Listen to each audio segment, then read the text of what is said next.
Kana ba imposition teke oh mama pesa offrande ya boyo pesa boyo te ate ayaka aza mutu moko musali ya Nzambe ye moko azozwa na souci ya likambo ya mutu nga moko na mukolo likambo na yoka souci ya likambo te mais ye moko na ndenge na yazo kazolata na souci ya likambo nga na nango pona kobondela pona yango akomi obondela akomi osunga biso bondela boyo bondela ka omona ka changement Nzambe mais banda ka nga na kutana naye na mona changement malamu na vie na nga tala makambo oteka boyo omona ka teka te banda une semaine soko benge ka papa ya ka obula ka yena ndako abondela bi mama banda na semaine otomona tango na ya pele ndi wana no mona ka na meki boy loboko kwa Nzambe nga mona palpe ona kati ya vie na ngai na kati ya bana na ngai na kati ya ndako na ngai vas-y na nga moko azala ko bota te pendant plus ou moins 10 ans mosali na Nzambe Gauthier abondela ki pona ye la même année Nzambe apambola ki ye na minute yo azana mwana bamsusu omona biloko zo tambola te abengi moto na Nzambe eloko mususu nazo signaler c'est un homme humble so bengi akoya abondela Nzambe na epe atika kaete neti ngai bona zui ebele na banda ko bele mingi na mela bakisi na yoka kana ngai kimia te era ye na ebisi nga lobi passer na ngai depuis na banda ko mela bakisi na yoka kana ngai malamu te na ba prière na yo changa pe na mabondeli sambela pe pona ngai na yoka bien asambeli pe pona ngai era ye vendredi na pesi rapport nga lobi siko na komi bien mutu pasité nzoto pasi mingaité à travers Yesu qu'on a bien. Oui, shalom, shalom, fidèle peuple de Dieu. Tika Nzambe ya bomoi azwa lokumu. Oya pesinga na yo makoki ya kokuta na moma oyo bisika nyonso yo ozweli ngai oza na Europe, oza na Asie, oza par-ci par-là oyo occasion ya kokuta na mosali ya Nzambe na télévision to pe na téléphone na yo et pesameli yo. Je remercie premièrement le bon Dieu. Et deuxième chose, na PCOP, merci parce que aux yeux occasion, na kati occasion, yango eza vraiment lipamboli makasi ponayo. Et sans plus tarder, bien aimé, nata déjà prêt pour nako banda ko annoncer yo pensée ya Nzambe na moment oyo nini Nzambe alingi to pe message nini asika atindi ponayo. Mais avant ya ko banda ko annoncer yo pensée ya Nzambe na osenga bale ki la biso na no élément moko ya makambo yo Nzambe azosala et après na kozwa tant ya ko annoncer yo na open Nzambe bongi asala pona yo lana na un peu témoignage o ya makambo Nzambe asali. Évangéliste Gauthier azali un véritable homme de Dieu. Moto na Nzambe ya solo ateka vraiment pona nga ateka d'ailleurs selon conduite ya Saint-Esprit. Soit tei yo moko sentir que non o ezai mutu azote ete mezali Nzambe ye moko kasi na mutu tondi makaye vraiment za véritable homme de Dieu pe ateka pona ba intérêt ateka parce que Nzambe atinda kaye et puis to monaka ateka pa ba voisin so abondeli pona mutu wana Nzambe ye asungi pe ba résultat e monani tona ba témoignage belé lokola vazina nga moko azala ko botate pendant plus ou moins 10 ans. Mosali na Nzambe Gauthier abondela ki pona ye la même année Nzambe apambola ki ye na minute yo aza na mwana bamsusu omona biloko zo tambola te abengi moto na Nzambe eloko mususu nazo signaler c'est un homme humble so bengi akoya abondela Nzambe na epe atika kaete akotaka na musala to mona ba résultat ya bien en tout cas eza bongo l'homme de Dieu vraiment confirmé total âge na été mais aza muto Nzambe moko abenga na ministère appel na ministère à solo kasi na ye. Est-ce que moi message na bandeko o bazolanda na ngonga o ba baza pe na moi ba mikakatano oyo peut-être bazote ka biloko ezo tambola te ba baza moi ba maladie na nzoto moi liloba nini o ko lancer pour na bango. En tout cas pour nanga na loba boye ba hésiter te ceux qui possibilité à atteindre moto na Nzambe ezali ba atteindre ye akoyamba bango très bien akobondela na onga na yebi en tout cas Nzambe na ye arataka te ba kozwa solution Nzambe akopesa bango et yanu akozwa bianu sans problème. Donc ils sont vraiment sûr na Nzambe na ye vraiment tozana ba témoignage baya ebele bandi mela Nzambe na ye suffit kaka oza na kondima. Est-ce que soki mutu abenge pe ata na nzela téléphone na musika akoki pe kobondela pe po na ye azu pe solution pe na problème na ye? Sans problème, ezala na téléphone, ezala na WhatsApp. Okobenga ye akobondela ata na musika ata soza na à l'étranger ata na poto akobondela nzambe na ye aza na limite te. Suffit ka ye moko abondela nzambe apesa résultat sans problème. Merci beaucoup papa. Merci monsieur le journaliste. Bonjour maman. Bonjour papa. Kombo nani epi tozwami wapi? Ngai mama Odette. Maman Odette toza wapi? Toza na Zandu na Itaka. Maman Odette tokiti beaucoup plus pour na kolobela ministère ya évangéliste Gauthier Bokeka awa na Itaga na Wenze ate ya kabino ndenge nini ate ya bien matea na ye édifier kabino bo bénéficiera pena nini pona koteya teya kitoko makasi na koteya na ye na kolendisa we alendisa kabiso toloba ke tozwi ebele pa na ye donc bo bénéficier pena mingi dans la travers et pa na ye tozwi ebele neti ngai bona zwi ebele na banda ko bele mingi na mela bakisi na yoka kana ngai kimia te era ye na ebisi nga lobi passer na ngai depuis na banda ko mela bakisi na yoka kana ngai malamu te na ba prière na yo changa pe na mabondeli sambela pe pona ngai na yoka bien asambeli pe pona ngai era ye vendredi na pesi rapport nga lobi siko na komi bien mutu pasité nzoto pasi mingaité à travers yesu ko naza bien santé normale à travers na epina nzamba sayo na miracle munene na bikiso na maladie o zalai nango abiki singa vraiment na mela susu kisité mutu pasi esili vraiment poko nyonso yokoyoka ka malili nyonso tu esili na komi normal santé bien. Moi message mke pona bandeko bazolanda yo na musika olobi ni pona bango bao pe baobela ndenge yo wandai ko bela pona ngai na bandeko yo bazobela lokola ngai pe na belaki balanda ye aza passer penza ya solo azana nguya soki asambeli ubi alobi liloba pona yo isalami numéro eza wana na se bandeko o bozomona wana évangéliste Gauthier Bokeka bobenga bozwa pe solution lokola mama na biso awa. Merci beaucoup. Bonjour maman. Bonjour papa. Toza wapi? Toza na croisement tu pas de l'école. Tomoni awa, tomoni bino awa évangéliste Gauthier ata bino sango malamu awa. Okoki kolobela biso nini pona ministère na ye ateya kandenge nini eske na mateya na ye ba miracle zo salama bozomona ma changement à travers mateya na ye. Na ministère na ye ateya ka bien. Azala papa malamu ateya kitoko na ministère na ye nga moko na mwana loboko nzambe na kati ya ndako na ngai po aya katina na kati ya ndako na ngai na pesa ke ba requête ya robondela ba sujet de prière na makambo ya makasi ezalaki makasi na mona bopeto na mona pepele na mona vraiment na loboko nzambe na makambo ya hotel ateya ka bien ateya bien vraiment. À part ça, est-ce que Azate lokola bataille mususu o tozomona bazo ke ngote beaucoup plus pour na intérêt na bango baligner intérêt population te bazo te pour que ba même peuple ya nzambe na omona bokonza likolo ou soit na ma pamboli bien ate ya pour na intérêt na yemoko na mona ate ya pour na intérêt na été ndezala ba sala nzambe mususu ba comme si musala nzambe commerce akoya boya te 10 minutes 20 minutes offrande ya 5000 offrande ya 25000 ya bote ya zala bongo te ya banaka ate ya bisoka liloba nzambe na offrande za la volonté ya mutu biso moko topesa selon volonté mais azalaka na ba imposition te ke oh mama pesa offrande ya boyo pesa boyo te ate ayaka aza mutu moko musali ya nzambe ye moko azozwa na souci ya likambo ya mutu nga moko na moko likambo na yoka souci ya likambo te mais ye moko na ndenge na yazoyoka azolata na souci ya likambo nga naza nango mpona kobondela mpona yango akomi obondela akomi osunga biso bondela boyo bondela ka omona ka changement nzambe mais bandaka nga nakutana na ye namona changement malamu na vie na ngai tala makambo oteka boye omona ka ozoteka te banda une semaine soki obengeka papa yaka omona ka ye na ndako abondela bi mama banda na semaine otomona tango na ya pe lendi wana na omona ka na meki boye loboko ya nzambe nga mona palpe ona kati ya vie na ngai na kati ya bana na ngai na kati ya ndako na ngai.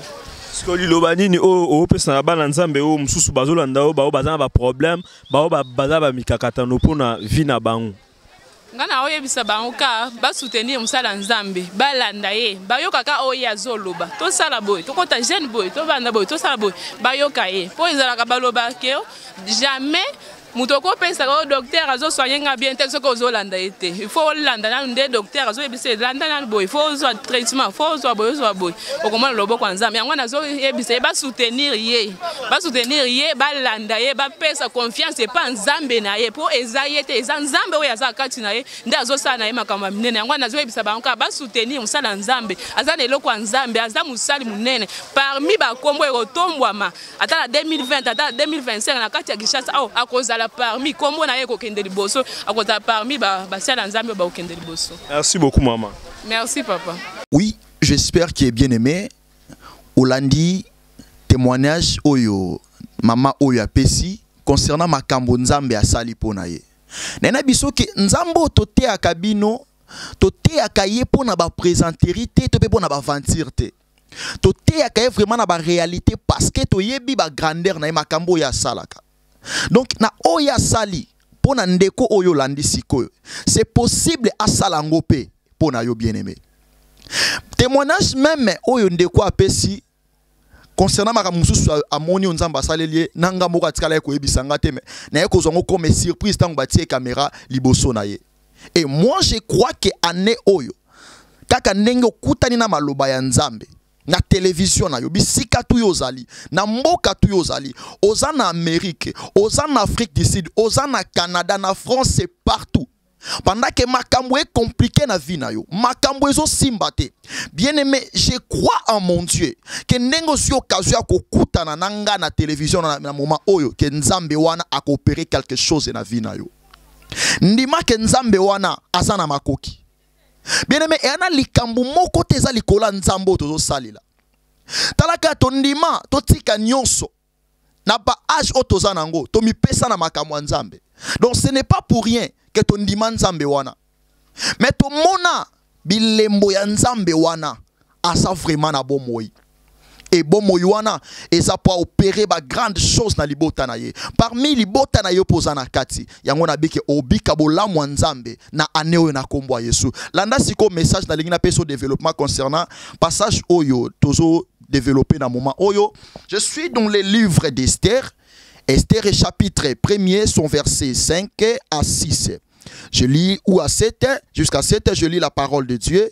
La Bible dit il y avait dans 6, la capitale, est nommé Mardoché, fils de Jaïr, fils de Shumei, fils de Kis, comme de Benjamin, qui avait été amené de Jérusalem parmi les captifs déportés avec Jéconia, roi de Juda, par Nebuchadnezzar, roi de Juda, roi de Babylone plutôt. Il leva Adassa, qui est Esther, fils de son oncle, car elle n'avait ni père ni mère. La jeune fille était belle de taille et belle de figure. À la mort de son père et de sa mère, Mardoché l'avait adoptée pour fille. Donc, natangi nasuki wana, yo nasuka ya mate ya oki kosala lecture nango ti nasuka parce que télévision ezata moyen kosala penza commentaire moulayi nini lecture moulayi vraiment ezate. Thème oyo na lingi na te yo na moment oyo bisika yo zali ezali thème moko eza très fortifiant ezali pamboli pona yo ezali lycée quoi pona makambo ekufa na kati ya bomoi na yo eko pesa yo oyo oluki na bata ebele osuite na nzela koyoka mateo na kati ya développement ya thème oyo okozo yango thème yango ezali l'itinéraire divin. Et pourquoi l'itinéraire divin? Bien aimé, itinéraire selon développement na yango par sa compréhension. L'itinéraire c'est un élément ou une possibilité pour amener l'homme dans les points d'arrivée. Alors, itinéraire, bapesaka yango kaka mutu oyo ayebi nzela te. Cela veut dire l'itinéraire est comme Dieu. Apambolaka mutu oyo azangi subasma ya lipamboli na nzela ya batu. Tope asutenaka mutu oyo batu balembi, bajara batu loko abino. Oyo baotia lisuka te. makambo nana ekomi charge na maboko ya bato ebele. Maladi na yo wana meme minganga babaye yango. Problème no ya mabota wana eyaka te bato babeti yango kaka balembi. Bayaki mbangu ba apporter yo solution na yango.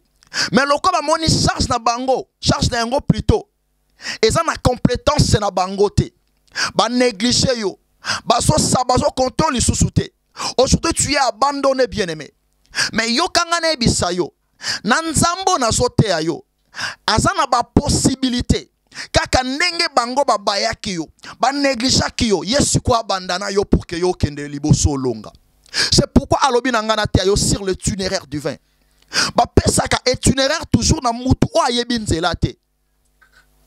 Ba royebisa ye. Si poso solingo kende ko koma quelque part, kota nzela boye, bima boye sala boye na suka okoma kuna.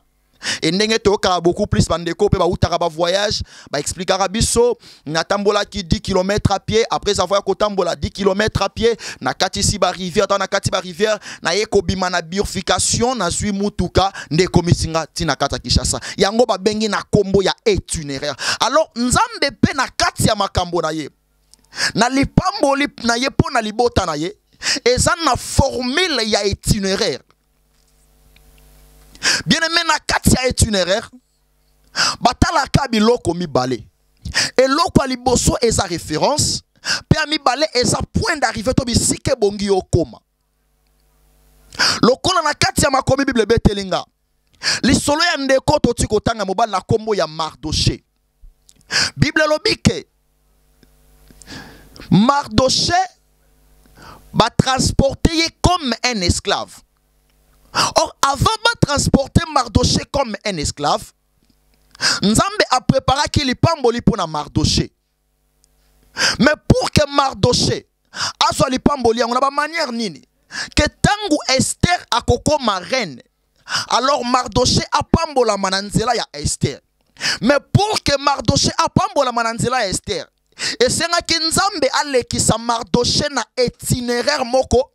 Ba soye ba transporter loko la esclave na mboka moko boy. Nde na mboka wana bisika. Roi ya mboka wana. Aokoma na ba problème na mwaso ya sana ye. Nde Nzamba reçoit Esther atie wana. Alors Mardoché a pambola mina sima na ye. Mais loko la Mardoché ye ba kite. Que nyonso e komelie. Ba memie loko la moumbu. Mais Nzamba amona ke ba memie loko la moumbu te. Ba memie lokola muto yo akeko soit li pamboli. C'est pareil aussi avec l'histoire d'Esther. Esther bien-aimée, Nzamba calcule élévation na ye. Alors que Esther ebongi a pambola mana tamboye. Mais na tango ko pambola ma esenga aleka na ko pambola mana nzela ya Mardoché. Alors pour que a pambola mana nzela ya Mardoché, na mboka o Mardoché akokende. Esenga ba traiter Mardoché comme un esclave. Puis Esther a perdu ses parents. Pour que Esther a comme mwana ya mobokoli ya Mardoché.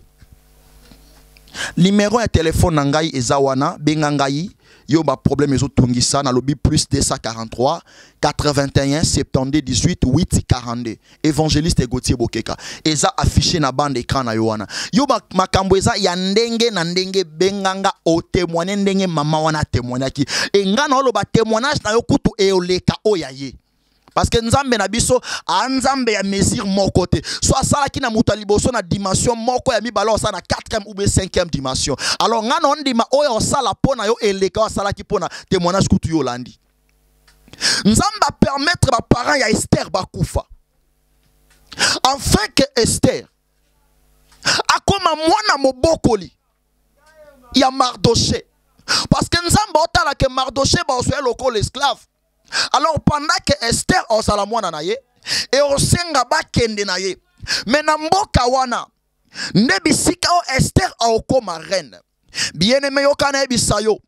Oyo so benga malheur lelo, oyo so benga libabe lelo, Nzamba so benga ngo bénédiction. Oyo so benga ngo blocage, Nzamba so benga ngo ouverture. C'est pareil aussi avec toi. Makambu nyonso so compliqué fina yo. Et son nyokola yo souffrance lati bomo na yo mobimba. Nzamba bisinga na ye biso kombo nango eza justement itinéraire divin. Eza ba itinéraire Nzamba olekisa yo. Kobanga pour la souffrance yanate. Parce que dans la souffrance, Dieu attire aussi la bénédiction. Dans le malheur, Dieu attire le bonheur. Et sache-le bien que Nakatia difficulté au les kanango, il y a aussi la bénédiction. Nakatia blocage au les kanango, sache-le bien aussi, il y a l'ouverture. Au sabbat démarche à mikanda et bima, et zo bimate. Yebaka yango, là où il y a la mort, c'est là aussi il y a la résurrection. Quand ndenge ba démarche wane zo simbate, quand ndenge mikanda wane zo bimate, yeba ke ndenge ko bimela kape, quand ndenge libala wane zo yate, mibali boko yana bango, mais suka basala ko aventure, mais ngana yebisio, kaka ndenge ba yaka, et cette fois-ci, mobali ya malonga, oya koya normalement, et sérieusement, pona vina yo, azako ya, nzamba yebisinga na yebisa yo, nyonso zo mone zo leka, appellation na ngweza itinéraire divin et bangi sayote or muto yo asana itinéraire atala kate makambo yezo le kananzela muto asana itinéraire atala rape bisika ya utite mais misuna ye etala ka référence na bisika ya sokoma yo kana biso bien-aimé misuna yo etala référence or ta référence c'est le Seigneur Jésus-Christ, c'est lui qui est ta bénédiction kotala makambo okutana ngo na nzela te kotala pe oye leka kite mais plutôt tala oyo komona liboso parce que nzamba bongi selio témoignage ya monene soki ana batu ba tato la bikamu nzambe et toi aussi tu dois témoigner la grandeur de Dieu soki ana batu ba témoigner que ngana bali ngana boti ba faire nange fungwami visa eswami makambo eke liboso et toi aussi tu dois témoigner la grandeur de Dieu toi aussi tu dois témoigner la faveur de Dieu. Dieu est là pour te soutenir. Yo okelama pona échec te. Okelama pona échoué mate. Abisiko zali pepa loboko likolo. Loba kengana kelama pona échec te. Ana lobi pepa ngoli susu likolo. Loba ngana kelama pona ba échoué mate. Pepa yangoli susu yasuka. Loba kengana ko réussir. Mon Dieu, my God. Na lobi na yo ke yo ko réussir. Même si ke batiela yo ba empêchement. Batiela yo ba complication. Batiela yo ba blocage. Mais avec notre Yahweh, avec notre Rédempteur, avec notre Seigneur, toi tu dois réussir. L'échec n'est pas ta part et l'échouement aussi n'est pas ta part. Oh yesa part na yo, esa ke yo kende okoma. Même si ke na katia nzela wana, mabulu ezali, mombongo esimbate, ba faire esimbate, makambo ekangami, makambo ekeliboso te. Oko ke na yo bien, mais suka osonga sima. Oko matano likolo, mais suka yo kita. Mais moi je déclare comme un homme de Dieu. Et cette fois-ci, quand nengo kenda liboso, osonga sima, turo kende liboso ya libela, pe liboso wana, e le kaba liboso yo kenda. Kaka nengo mataka okiti, nalobi turo yo, oko mata ya libela, maramba okite za soute. Si c'est toi, dis-moi amen. Ajoute encore amen et acclame très fort pour la gloire de Dieu. Mon Dieu, le itinéraire divin. Kobangate, nabi téléphone ya polele. Plus 243 81 72 18 8 42. L'évangéliste est Gauthier Bokeka. Maman oye Olandi témoignage na bien aimé. Na te akabango souvent na grand marché. Na zando ya Kinshasa. Na ebite maman wana sora zuelanga par rapport ya âge topé à taille. Mais mukolo yo amonaki makambu nzamba salaki pona ye. Et puis ça que même na somo ya ko témoigner. Na soni ya ko témoigner parce que andima eteke nzamba yiko opérer miracle na vie na nzela ya mwana mukebwe. Or problème bien aimé, eza ya âge mutazote ya yote. Mais plutôt problème eza ya grandeur ya nzambe ya zakati na ye. Nzambo note ya yo azanzambo aza tellement monene. Azanzambo aza professionnel. Azanzambo aza na ba qualité. Azanzambo aza na ba possibilité. Problème eza ki muketo petitesse na ngate. Mais problème, ils ont grandeur ya nzambo no mema. Il y a locomotive. Kota la moukie, ya mutu, ya train te tope locomotive te. Mais t'as la puissance, ya ba wagon iso mema. Quand nengo mwena moukie boy, y en a batu ba témoigner. Y en a de komoko ata o témoigner kala mingi te ke asala 9 ans. Azwa kamabota te même mort né ata maki ya mwana ya bébé ayakate na katsa libumu. Mais tant que yebisi ngai na espace il y a un mois, j'ai prié le Seigneur. Nzambe a fungola mabota pona ye. Andima te pe atatola nzamba beke nzamba za ya solo na bomwe pe nzambe na ngai évangéliste Gauthier Bokeka azana bomwe. Alors na lingi nzambe ona sala alliance na ye. Makambo bande ko musuba o témoigner yo po témoigner. Na so ebisa batu mingi ane ono travailler kana ba objectif misatu. Objectif ya liboso e abatu abongola mitema. Ya mibale ko enseigner batu ya misatu batatola bikamu nzambe. Alors yo il faut tatola bikamu nzambe na vie. Yo il faut zala bien enseigner. Yo il faut zala attacher na nzambe. Yo il faut au monde na bikamu ya nzambe na vie. L'itinéraire du vin. L'itinéraire du vin. Esther aleli ba para kufi. Ma oye bate ke nzamba bomi ba para na ye. Pour que Esther aille comme mwana moboko li ya Mardoché, parce que Mardoché dans quelque temps bako transporter lokola esclave na kati ya mboka wana kuna e osenga baluka reine. Alors reine ango eza Esther et ane moko na yo o mona lokwa na droite ekangami mais ko banga na droite parce que nzambe aota lelo na droite te aota na gauche. Mais yo même si que droite wana ekangami aokotoka na makasi, mais peuple ya nzambe e ayo vanda na droite te oke vande na gauche, mais droite e aka justement entrer ko banga te na makambo ezo tungisa o batu babaye pona yo o batu lembeli yango pona yo Yesu nga na ote ya yo akotika la ka jamais kolemba soki ana bato bakufa azongisa espoir na bango na lisekwa et à combien plus forte raison azongisa makambo ye kufa na bomo na yo pe sengo ezo mona na te. Conception bato balobi le malheur ne vient jamais seul. Cela veut dire soki problème ye et ya kana ba problème.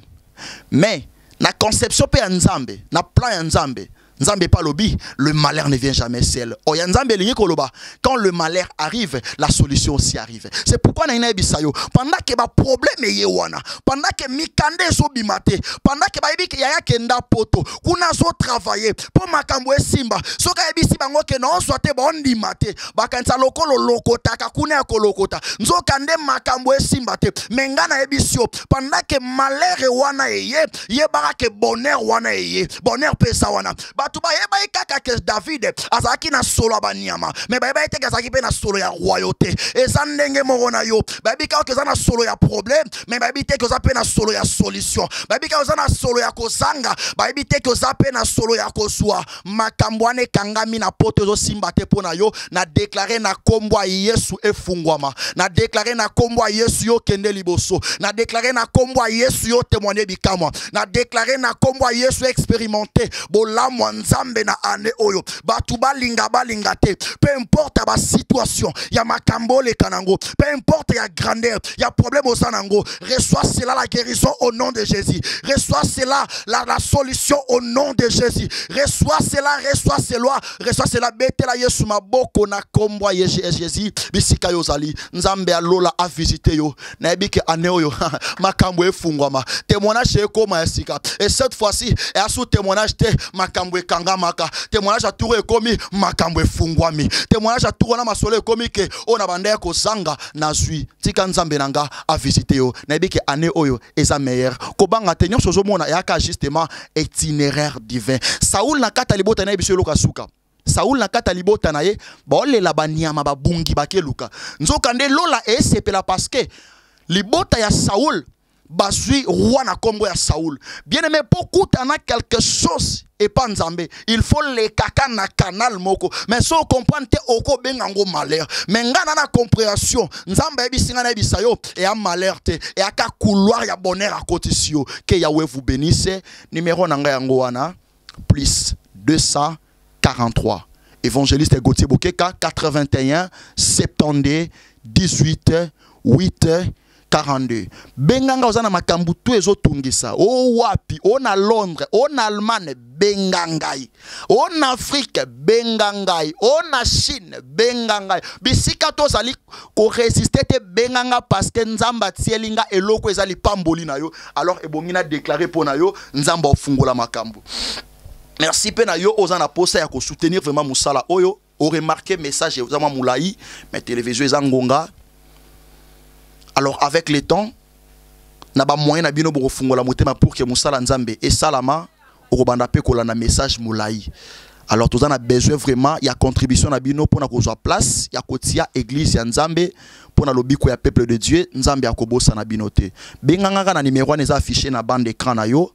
Vraiment mais kako isanga papa nga contribution na ngeza autant na kozwa pour que sunga musala ya Nzambe. Et encore osapena ba problème kana numéro wana benga na kosambela pona yo nyonso lingi o bénéficier pas ya musala ya Nzambe ko résister te benganga na numéro wana plus 243 81 72 18 8 42 évangéliste Gauthier Bokeka. Nzambe vraiment akanisela yo mingi na contribution na yo oyo aujourd'hui des sujets ko fungola motema pour que musala o ekene liboso.